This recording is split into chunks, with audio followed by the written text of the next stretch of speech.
आप सभी का स्वागत है, अभिनंदन, नमस्कार। मणिशंकर अय्यर जी से प्रकट हुए हैं। उन्होंने किताब लिखा है अय्यर की आत्मकथा। आप सभी जानते हैं कि मणिशंकर अय्यर जी को एक फ्रिंज एलिमेंट के रूप में प्रस्तुत किया जाता है। दरअसल वो फ्रिंज एलिमेंट नहीं है। गांधी परिवार के सबसे निकटतम व्यक्तियों में से अगर कोई व्यक्ति है, कोई राजनेता है, और आज से नहीं, शुरू से ही कोई व्यक्ति है, तो उनका नाम है मणिशंकर अय्यर। यह कहना अतिशयोक्ति नहीं होगा कि वो गांधी राज परिवार के मुकुटमणि हैं। गांधी परिवार का जो मुकुट है, उनमें जो सर्वोच्च चमकता हुआ मणि है, वो मणिशंकर अय्यर जी हैं। तो स्वाभाविक रूप से अगर कोई आत्मकथा मणिशंकर अय्यर जी की लिखी गई है और कोई स्टेटमेंट मणिशंकर अय्यर जी देते हैं, तो वो केवल मणिशंकर अय्यर जी का स्टेटमेंट है या उन्हीं के भाव हैं, ऐसा नहीं है। जिह्वा मणिशंकर अय्यर की है, विचार गांधी परिवार के। One should be extremely clear, whatever Manishankar Aiyar ji writes, speaks and projects, the pen and the tongue may be of Manishankar Aiyar, but the ideas and the objectives are the Gandhi family. He represents the Gandhi family as none other. बंधुगण, जब भी ये चुनाव आते हैं, चुनाव से ठीक पहले गांधी परिवार अपने एक प्रॉक्सी मणिशंकर अय्यर के माध्यम से कुछ स्टेटमेंट्स रखवाते हैं, और ये जो मुकुटमणि है वो चमकता है। 2014 से पहले याद करिए, ये वही मणिशंकर अय्यर है जिन्होंने नाक भौं सिकोड़ करके नरेंद्र मोदी जी की तरफ देखते हुए कहा था कि नरेंद्र मोदी जी देश के प्रधानमंत्री कभी भी नहीं बन सकता। बन सकते भी नहीं बोला, बन सकता। मोदी कभी भी देश का प्रधानमंत्री नहीं बन सकता।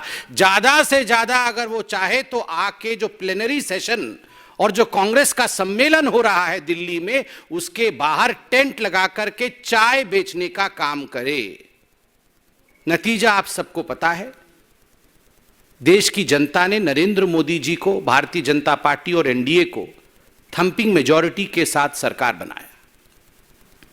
2019 के चुनाव से पहले गांधी परिवार के मुकुटमणि मणिशंकर अय्यर, उन्होंने फिर से कहा था, और उस बार पाकिस्तान में जाकर कहा था कि मोदी को हराना होगा, मोदी को हराना होगा, मोदी को हटाना होगा।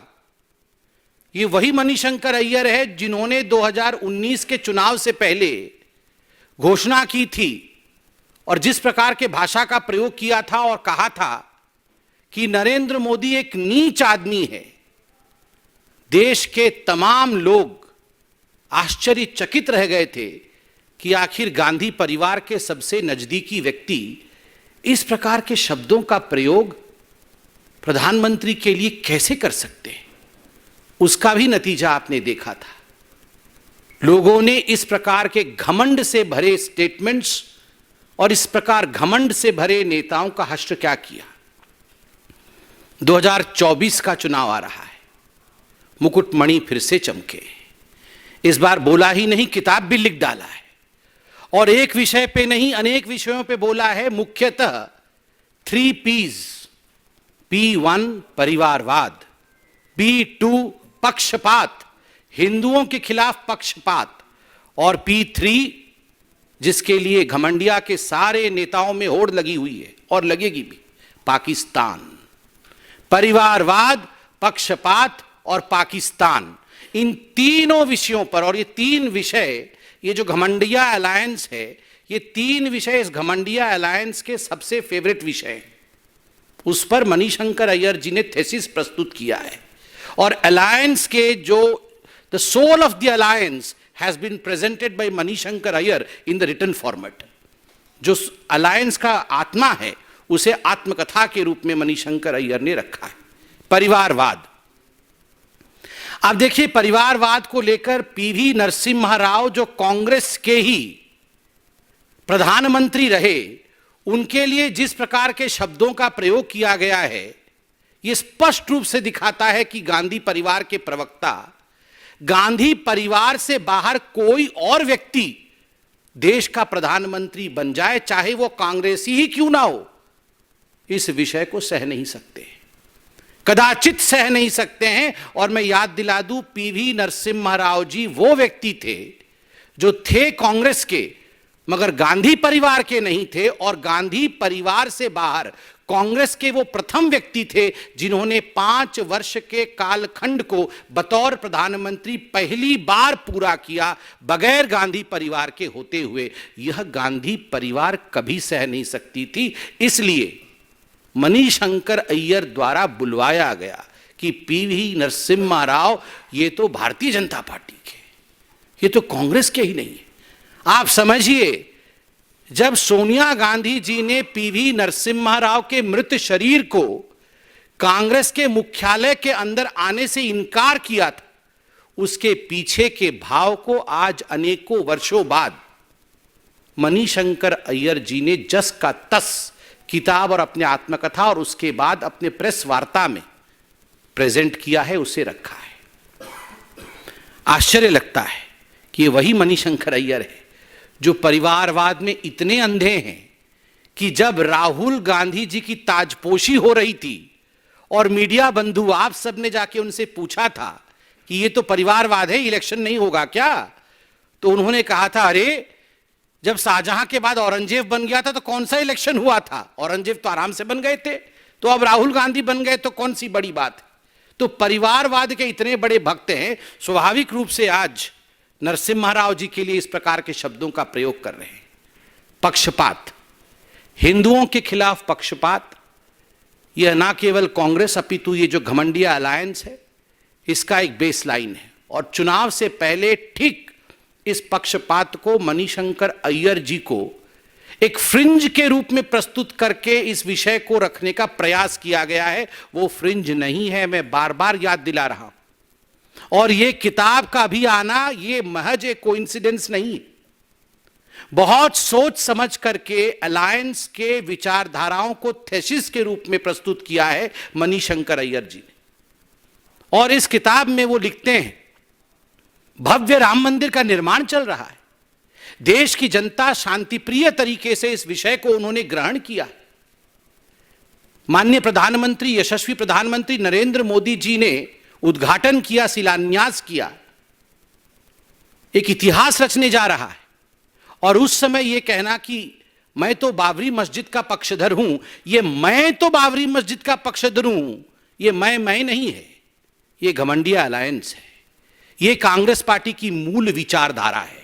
This is the ideology of the घमंडिया alliance, this is the basic ideology of the Congress party which has been presented through Manishankar Aiyar today.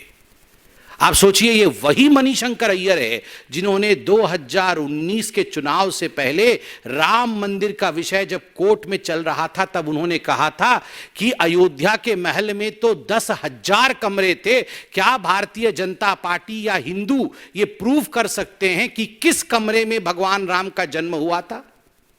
इस प्रकार के घृणित शब्दों का प्रयोग करने वाले व्यक्ति ने आज फिर से हिंदुओं के भावनाओं के ऊपर पक्षपाती रूप से कुठाराघात करने का काम किया है। इसलिए ये परिवारवाद और पक्षपात, और जो तीसरा पी है पाकिस्तान, उसके बिना तो ये मणिशंकर अय्यर जी या कांग्रेस पार्टी जी ही नहीं सकती है।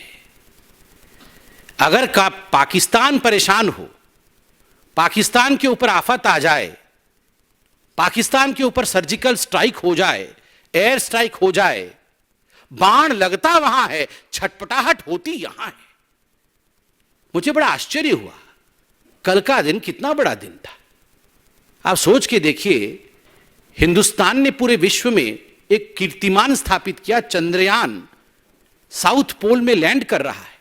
ठीक उसी समय एक प्रेस वार्ता आता है मणिशंकर अय्यर का, और वो कहते हैं कोट अनकोट, भारत कभी विश्वगुरु नहीं बन सकता क्योंकि भारत पाकिस्तान को नजरअंदाज कर रहा है। अगर भारत अपने पश्चिम के नेबर के साथ शांति स्थापित नहीं कर सकता, अगर भारत पाकिस्तान से बातचीत नहीं कर सकता तो भारत कभी विश्व को रास्ता नहीं दिखा सकता, भारत कभी विश्व के राह को आगे से लीड नहीं कर सकता है। मणिशंकर अय्यर जी, राहुल गांधी जी, सोनिया जी, कान खोल के सुन लीजिए, चाहे आप कितना भी भारत के लिए बद्दुआ दे दे, India has already proved its mettle. Bharatvarsh ने अपने हजारों वर्ष की तपस्या के कारण, भारतीयों के परिश्रम के कारण आज हिंदुस्तान ने, भारतवर्ष ने एक नए कीर्तिमान को स्थापित किया है। इसलिए आपका यह कहना कि भारतवर्ष कभी नंबर 1 नहीं बन सकता है, यह गलत है। पाकिस्तान पाकिस्तान पाकिस्तान, सर्जिकल स्ट्राइक के विषय में लिखा है कि मोदी जी सर्जिकल स्ट्राइक तो कर सकते हैं मगर पाकिस्तान से बातचीत नहीं कर सकते हैं। इससे पहले जब हमारे प्रधानमंत्री थे, हम बातचीत कर रहे थे। बड़े स्पष्ट रूप से भारत ने कहा है, नरेंद्र मोदी जी की सरकार ने स्पष्ट रूप से कहा है, talks and terror can never move together. आतंकवाद और बातचीत कभी साथ साथ नहीं चल सकती है। इसलिए सोनिया जी, राहुल जी, खड़गे जी और आपके प्रवक्ता मणिशंकर अय्यर जी, इस बात को स्पष्ट रूप से सुन लीजिए, zero tolerance for terrorism. Narendra Modi ji ने स्पष्ट रूप से कहा है, आतंकवाद को सहेंगे नहीं, आंख मिला के बात करेंगे, झुका के नहीं। आप लोगों ने आंख झुका करके देश को झुकाने का काम किया था, आंख मिला करके नरेंद्र मोदी जी बात कर रहे हैं, जस को तस जवाब दिया जा रहा है। इसलिए जिस प्रकार की वार्ता आपकी पाकिस्तान को लेकर आ रही है, यह निंदाजनक है। मैं इतना ही कहूंगा, यह आत्मकथा केवल मणिशंकर अय्यर की नहीं है, यह थीसिस घमंडिया अलायंस की और ये गांधी परिवार के विचार हैं। बहुत बहुत धन्यवाद।